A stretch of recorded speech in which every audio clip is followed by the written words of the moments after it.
இஸ்லாத்தில் எதெல்லாம் பிரதான கடமைகளாக சொல்லப்பட்டு இருக்கிறதோ அதோடு தங்களை முடித்து கொள்ளாமல் எல்லாம் வல்ல அல்லாஹு ரப்புல் ஆலமீன் மனித சமுதாயத்துக்கு அற்புதமான ஒரு மார்க்கத்தை வழங்கி இருக்கின்றான். இந்த மார்க்கத்தில் சொல்லப்படுகின்ற சட்டதிட்டங்களை நம்முடைய வாழ்நாளில் கடைபிடித்து வாழுகின்ற போது எல்லாம் வல்ல அல்லாஹு ரப்புல் ஆலமீன் நாளை மறுமை நாளில் மகத்தான ஒரு வெற்றியை தருவான். இந்த மார்க்கத்தில் சொல்லப்பட்ட சட்டதிட்டங்களை நம்முடைய வாழ்நாளில் கடைபிடிக்காமல் ஏனோதானோ என்று வாழ்ந்தோமேயானால் நாளை மறுமை நாளில் அல்லாஹு ரப்புல் ஆலமீன் நம்மளை தண்டிப்பான், நரகத்தை தருவான் என்பதில் எந்த சந்தேகமும் கிடையாது.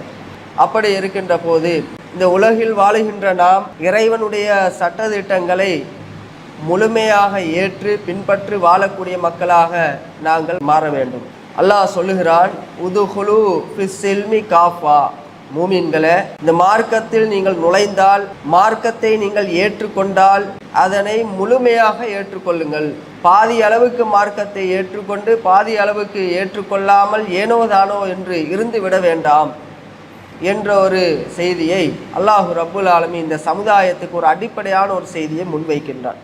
அந்த அடிப்படையில் நாம் பார்க்கின்ற போது இந்த உலகத்திலே நாம் வாழுகின்றோம். நம்முடைய லட்சியம் என்ன? நாளை மறுமை நாளில் சொர்க்கத்தை அடைய வேண்டும்.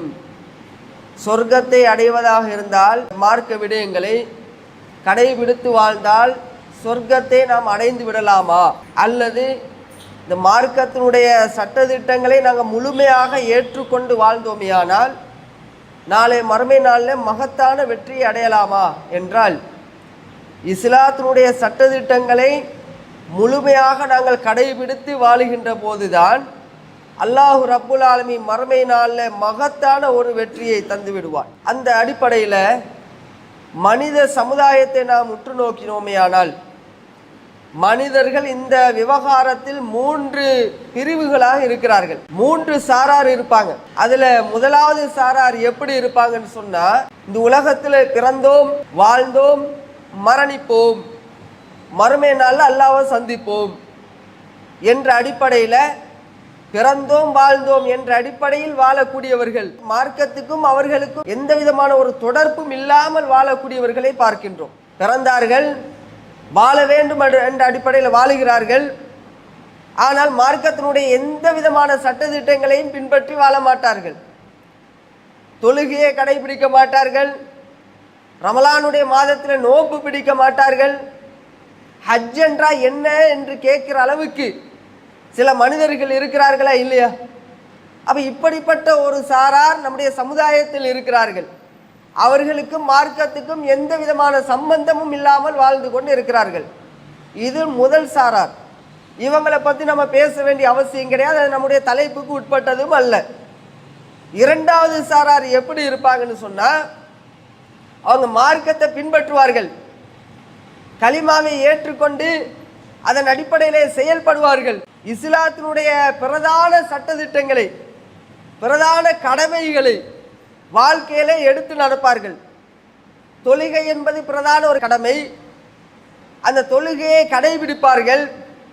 ரமலானுடைய மாதம் வந்தால் அந்த மாதத்தில் நோன்பு பிடிப்பாங்க. வசதி இருந்தால், சக்தி இருந்தால் அவங்க ஹஜ்ஜு கூட செய்வார்கள். இப்படிப்பட்ட பிரதான கடமைகளை மார்க்கம் என்று நினைத்து கொண்டு அதை மாத்திரம் செயல்படுத்தக்கூடியவர்கள் இரண்டாவது சாராராக இருப்பார்கள். அதை செய்தால் மறுமை நாளில் வெற்றி பெற முடியும், தொழுதால் மறுமை நாளில் வெற்றி பெற முடியும், நோன்பு பிடிச்சிட்டா மறுமை நாளில் வெற்றி பெற முடியும். இந்த அடிப்படையில் வாழக்கூடியவர்கள் இரண்டாவது சாரார். மூன்றாவது சாரார் இருக்கிறாங்கல்ல, அவங்க எப்படி இருப்பார்கள் என்றால், இஸ்லாத்தினுடைய சட்டதிட்டங்களை அணு அணுவாக பின்பற்றுவதற்கு ஆர்வமாக இருப்பார்கள். நோன்பு மட்டுமல்ல, தொழுகை மட்டுமல்ல, தான தர்மம் செய்வது மட்டுமல்ல, இஸ்லாத்தில் எதெல்லாம் பிரதான கடமைகளாக சொல்லப்பட்டு இருக்கிறதோ அதோடு தங்களை முடித்து கொள்ளாமல் அதை தொடர்ந்து அதையும் செய்துவிட்டு, அது கடமை என்ற காரணத்தினால் கண்டிப்பாக செய்துதான் ஆக வேண்டும், அதை செய்யவில்லையானால் அல்லாஹ்விடத்திலே மாட்டிக்கொள்ளவாகும், அது குற்றத்துக்குரிய தண்டனைக்குரியவைகள் என்ற அடிப்படையிலே எந்த சிந்தனையில் இந்த மூன்றாவது சாரார் இருப்பாங்க. இதோடு சேர்த்து இந்த பிரதான கடமைகளோடு சேர்த்து இஸ்லாத்திற்குள்ளே சிறு சிறு கடமைகள் இருக்கிறது, சின்ன சின்ன நன்மையான காரியங்கள் இருக்கிறது. எந்த நன்மையான காரியம் அற்பமாக கருதப்படுகிறதோ அதை கூட செய்வதற்கு ஆர்வமாக ஆசையோடு இருப்பார்கள். எந்த நன்மையான காரியத்தை செய்தால் அல்லாஹ்விடத்தில் மகத்தான வெற்றி கிடைக்குமோ அதற்கு போட்டி போடக்கூடியவர்களாக, அதற்கு முண்டியடிக்கக்கூடியவர்களாக அந்த மூன்றாவது சாரார் இருப்பார்கள். இந்த மூன்று சாராரிலையும் நாங்கள் எந்த சாராரை சார வேண்டும், எந்த கூட்டத்தில் நாங்கள் இருக்கணும்? இந்த மூன்றாவது சாராராக இருக்கிறாங்கல்ல, அந்த கூட்டத்தில் நாங்கள் இருக்கணுமா இல்லையா? அல்லாஹ் ரப்புல் ஆலமீன் திருமறை குர்ஆன்ல சொல்லுகிறான், வல்லதீன ஆமனு வஅமிலு ஸாலிஹாத், அல்லாஹ்வை நம்பிக்கை கொண்டு வஅமிலு ஸாலிஹாத் சாலிகான நல்ல அமல்களை செய்வார்கள். தொழுகை மட்டும்தான் சாலிகான அமல் அல்ல, நோன்பு மட்டும்தான் சாலிகான அமல் அல்ல, அதுக்கு உள்ள நிறைய விஷயங்கள் இருக்கிறது. இஸ்லாத்துக்குள்ளே வந்துவிட்டால் இஸ்லாத்தினுடைய நிறைய சட்ட திட்டங்கள் இருக்கிறது, எல்லாத்தையும் கடைபிடிப்பதற்கு முன் வருவார்கள். அப்ப சாலிகான அமல்களை செய்வார்கள்.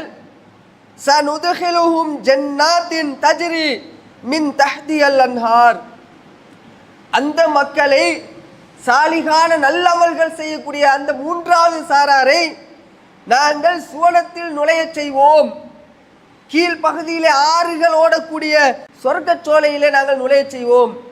ஹாலிதீன ஃபீஹா, அந்த சொர்க்கத்திலே அவர்கள் என்றென்றும் நிரந்தரமாக இருப்பார்கள். வாதல்லாஹி ஹக்கா, அது அல்லாஹ்வுடைய உண்மையான வாக்குறுதி என்று அல்லாஹ் ரப்புல் ஆலமீன் சொல்கிறான். அப்ப அல்லாஹ்வுடைய வாக்குறுதி, அல்லாஹ்வுடைய உறுதிமொழி என்ன தெரியுமா? ஈமான் கொண்டு விட்டு பிரதான அமல்களோடு தங்களை நிறுத்தி கொள்ளாமல் அதையும் தாண்டி சிறு சிறு அமல்களை, சின்ன அமல்களை கையிலே எடுத்தால், அந்த அமல்களை தங்களுடைய வாழ்நாளில் நடைமுறைப்படுத்துவார்களே ஆனால் அவர்கள் தான் வெற்றியாளர்கள், அவர்களுக்கு சொர்க்கம் உண்டு என்று இறைவனுடைய வாக்குறுதி என்று இந்த வசனத்திலே சொல்லுகிறான்.